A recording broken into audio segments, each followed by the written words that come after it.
for every problem that comes your way. Yeah. Thanks. I can see you're a really troublesome person. You're a really I'm troublesome sorry. person. All right. When it comes to editing engineering, I hardly give up. Honestly, I hardly give up, especially when I believe in the value that thing is going to provide. Right. Throughout my career, the, the worst I doubt. I don't. Max, my supervisor then will just ask me to leave my system, just take a walk. Do you get my when he sees that my face has become so serious that I've not smiled for the whole day, I'm not even talking for the whole day, we just call me and say, Chico, say, please, leave your seat, take a walk, go downstairs, don't take the lift, go downstairs, then come back, come back refreshed. Right, yeah. So when it comes to anything that has to do with software development, right? Like I said, because these are things that I love. I'm so much passionate about it. So I don't believe that someone is going to limit me to say, oh, at this point, and I raise my hands up and say I give up. None has actually happened. But aside that, are there things, of course, yes. For example, driving Lagos road and dragging road with those Keke Marawa guys and bikes. So those are the, the areas I will really complain about. But when it comes to IT, and the good thing is this, it is not compulsory for you to be the one to solve the problem. That's one fundamental mistakes young engineers make, right? Don't be shy to reach out for help. Ask for help. Do you understand? So, I mean, if I can't solve it and Google can't help me out, thank God there's ChatGPT now, right? Probably that will help. But I do reach out to my community. I mean, of course, she understands that.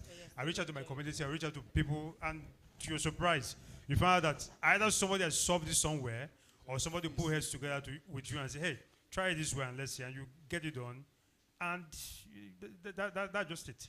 Yeah, so don't allow, as an engineer, don't allow ego or pride to make you not to be able to reach out for help to solve a problem. Because the truth is that you can't do it alone. Yeah. So yeah, so I think one of the things I could pick from here is that there will always be challenges, right? There will always be challenges. I think in our office at TMI, I think in the engineering office we have a picture frame that says every problem is a gift. Without problems, you cannot grow. Recording So you need stopped. problems to grow. You need problems to become better. Yeah, yeah. All right, all right. So back to you, Ruth. I like your smile. Yeah. So for you, just looking at your portfolio again, it says you're a technical writer. So very interesting question, right? So how do you write Recording in technical progress. things, considering you're more into community management? I knew you stay writing code, but you said, oh, it wasn't your thing, so you had to jackpot, like they would say. So how do you write? How do you go about your technical writing? How do you? What's the inspiration? How do you come up with your creativity? How do you just put things together? All Okay, right. so Like with how do you do it? Considering you're not an engineer yourself, you're not an engineer. so technical writers are not engineers, right? And when I code, when I was learning, I sat down to learn the basics, right? To understand how technology works or how the programming languages work, and so I still have that knowledge, right? And then Okay. for technical writers, we work with engineers, right? We document things that code the API, like we document those things directly working with an engineer. So usually what I do is ask questions, right? Where I'm stuck, where I have forgotten that part of the code I Recording know, stopped. right? I ask questions. And speaking to creativity, I think every day I learn new things. I know today I'm going to learn something new. Solutions engineer, I'm going to connect to him and try to solve problems like him. But yeah, so about creativity, I think scrolling through the TL every day, I learn new things and learn new ways on how to do stuff, right? And try to make it in my own way. Right, so that's how I go about creativity and constantly showing up as well. That's also something, consistently doing something, right? He said something about there will always be challenges, there will always be things that will come up, but just consistently showing up, you definitely figure it out. So I think that's my creative style. Okay, okay, interesting. So for you, maybe for somebody out there, right? So long, um, how long will it take me to be your kind of community manager, right? like to get to where you are? If I decide, okay, today, Toby, I want to be a community manager. I want to begin to put one or two things together. So how long? And maybe what are the things I need to put in place, right, to be a community manager? Okay, What do I need to look for? What do I need to study something? Do I need to just how do I go about it? for me, it was not like very conventional for me, right? I feel I put a lot of intensity into whatever I do. So, but for any other person, just I think planning a roadmap for yourself, right? Like I said earlier, I knew what I wanted to do. I knew my strengths. I knew what makes me spark. So I planned that roadmap, and I was able to reach out to the necessary people that were in that line of field. Like I was able to ask those questions. Okay, what do I need to do? What are the courses I need to take? I'm trying to plan this program. What strategy do I use, right? So asking those questions, planning that roadmap for yourself, and constantly putting it out there, right? So for community management, right, it's mainly people managing people, and then you have like some other skills by side, like project management, program management. Like currently I'm taking some courses, right? Even after doing it for like 2 years, I still take some courses. I still read books. I still try to connect with people. I still try to attend conferences where I'll definitely learn a lot of things from like what I'm doing, right, and learn from other people. So I think that's yeah, how it's you can define your own path basically. Like everybody has their own path. While there are conventional ways of doing things, I feel like you can always define your own path. Oh, okay, thank you very much. Awesome. Okay, so, Mr. Chigozie, so for me personally, I don't think I would like to work in a bank. Right? Sorry, I'm very troublesome. Yeah. So do you think the bank is a good place to grow as an engineer? Or do you think there are opportunities in the bank? Because I think currently most people want to work in startups, right? They want to start up. Our bank, no. Zenith Bank, Laila, First Bank, no. Access, no. Don't take me there, right? So most of the young guys today are just looking forward to startups. But for you, how was it like? 'Cause for me, just personally, right? I don't think I want to be dressing corporate to the office, suit and tie. Not okay. They don't wear tie. You just have to talk in, look so serious. And sometimes you just have to be relaxed, write your code. Sometimes you face some blockers, you just want to stroll. But how will you stroll with your talking shirts? How will you feel so comfortable? So what's it like working in the bank as an engineer? Then also, will you advise young engineers to maybe look forward for roles in banks? Is there an opportunity for people to grow and become better at what they do? Thank you, sir. Okay, thanks. How do I start now? So I think the culture of every bank matters. The culture and the environment, right? Let me paint a scenario with my own experience. I remember when I went for interview in 2008, Sterling Bank there. The HR personnel, they observed that I kept touching my neck. I kept arranging that tie, And one of them asked me, do you want to take it off? I said, yes. Am I allowed? They said, yes. So I was in my natural state, and that is how I responded. I said, take it off. I removed it immediately. They all started laughing. They're like, what's up with you guys and this, IT guys and tie? And all that. I don't feel comfortable. Because where I'm coming from a technology company to the bank. Do you get my point? So there, we just like this, and coming to this other side, So now, I said the culture matters. So what I observed, what kept me, because people can ask me, why did I stay that long? What kept me there was the kind of culture in that place, where there's no yes boss, and we call ourselves by first name, irrespective of your level or title or position. Because that's created this atmosphere of calmness that will enable everybody to be, to give in their best. Do you understand? Yeah. So while I was there, I saw the opportunity to create what is outside, create that fintech within the banking environment. Wow. Yeah, I've seen some of my people here. I've seen them, yes. You can testify to that. Do you understand my point?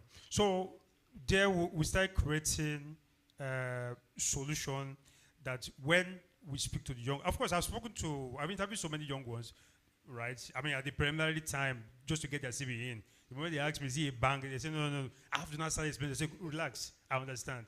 Do you understand? So even as at when Paystack started their what's it called, the solution, their payment gateway, right, and also making it in form of API, then helping us to solve the problem. InterSwitch was giving us a serious problem then, right?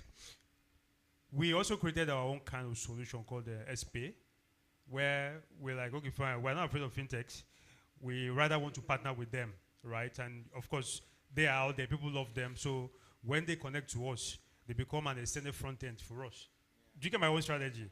Right? So I met my supervisor then. I told him, this is what I want to do. I just said, go ahead. Do you understand? Go ahead. So we went back with my team. We created the solution, and and that became the first fintech kind of solution that we have in the bank called SPay. I know back then Paystack also came integrated. So many fintechs were integrating to us to facilitate transfers before the new CBN policies now started coming in. Do you get? So it is how you make the environment look like, right? That will determine if the younger ones who want to come in, to come and work within that space. So I can boldly say, yes, I'm no longer in Sterling Bank, right? But I can boldly say if you go there as a young person who want to work, you enjoy yourself as long as you are ready to be creative. Do you get my point? So is there a career there for younger ones? Yes. It's all about you, what you want to create. Like I said, I went to my own supervisor. I've not waited for them to give me work. I said, see, this is what we want to do. And ever since then, we've been churning out so many products that even you too, you even know that that product is from the bank. There's many products out there from Sterling that you will know they're from Sterling Bank because they are built with fintech concept in mind. Right. Wow, wow. Awesome, awesome. I think there are two more questions that I missed out from what you... So will you encourage young people? You said yes. Yeah, I will. Yeah, and what was the experience like? Okay. Experience.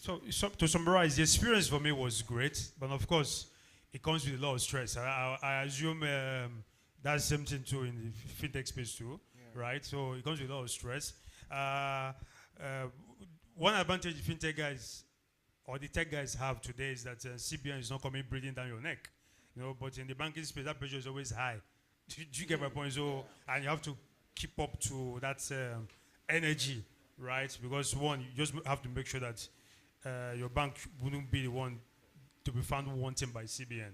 Do you know? So it's challenging, it's interesting, and you will learn a lot. In fact, one of the reasons I'm even living is that I've got a lot of knowledge to say, okay, fine, let me go back to the technology world and start something afresh.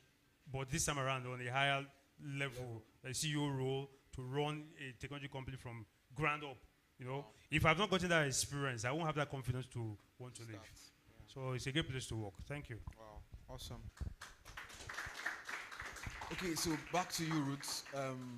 So who is a GitHub star? Okay, what does it mean to be a GitHub star? Then how did you become a GitHub star yourself? So GitHub stars are people that GitHub has. So it's basically an award. It's an award, right? People that GitHub have chosen around the world that inspire, influence, and educate their local communities. So the story of how I became a GitHub star is quite impressive because I started coding in 2020 during the pandemic year. And the pandemic made almost everybody frustrated. So I was really into it. Like I gave it my all, and not just coding in my small room or corner, but I was also sharing the work I was doing, right? With the technical articles, trying to educate people about what I was learning, things I was writing about, and also doing public speaking. I started public speaking quite very early. I think 3 months into writing code, I just found this conference that was asking for speakers, and I applied and gave a lightning talk, a very 5 minutes talk.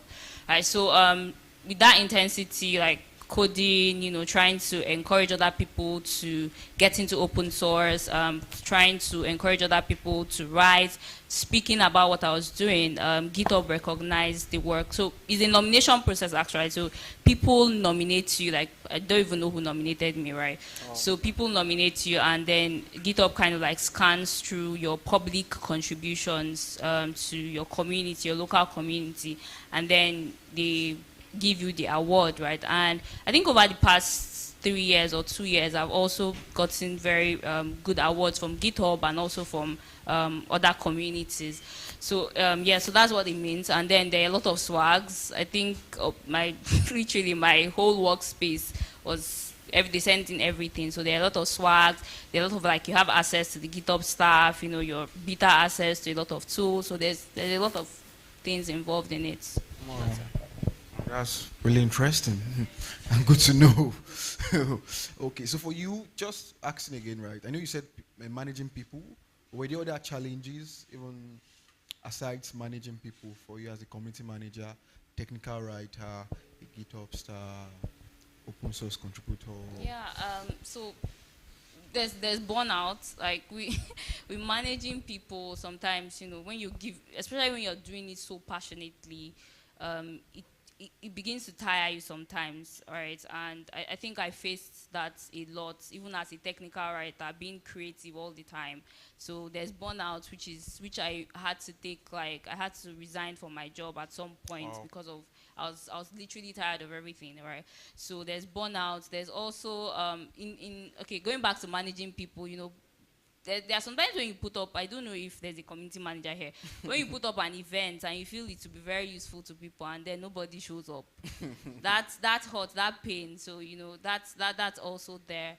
But I think highlighting, burnout is something that I faced in my career, which really, I think right now I'm still getting back into writing technical articles. So, yeah. Wow.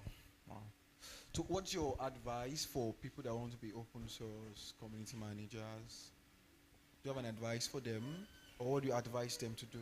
Okay, find the community or find the place. Like, so with open source, like, there's enough room to shine, right? Like, it's not just there's one person that does the community management. Maybe there might be one dedicated person, but everybody's involved in the community. So if you are looking to, get into open source, in the community management aspect, you can join communities.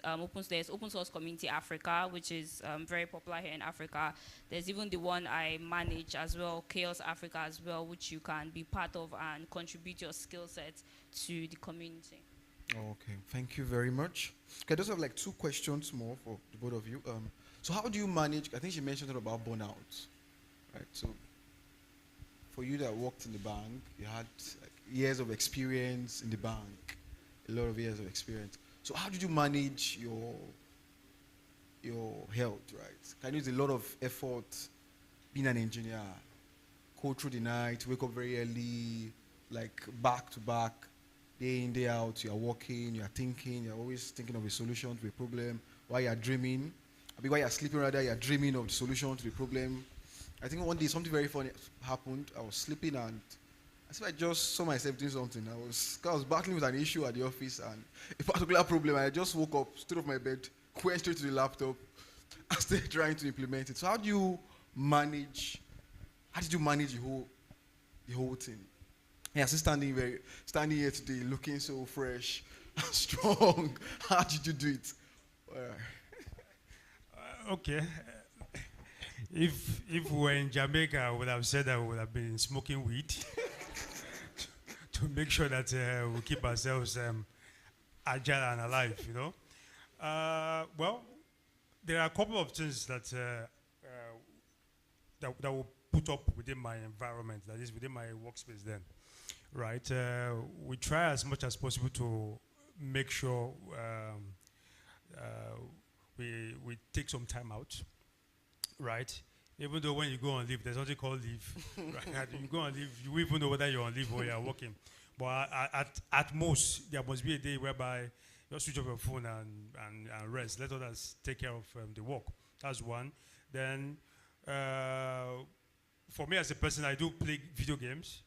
at my leisure time, as in me and my wife, even though football, so I play football. She used to win me sometimes, so but I accept that, you know.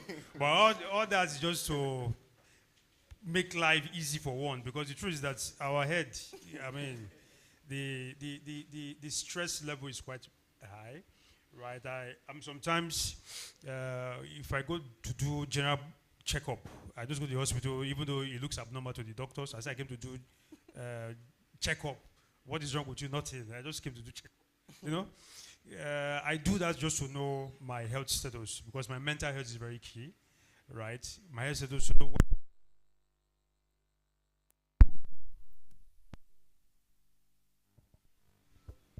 Okay, to know if I'm fit to continue working. So, like I said, in the office, we created one joke like that.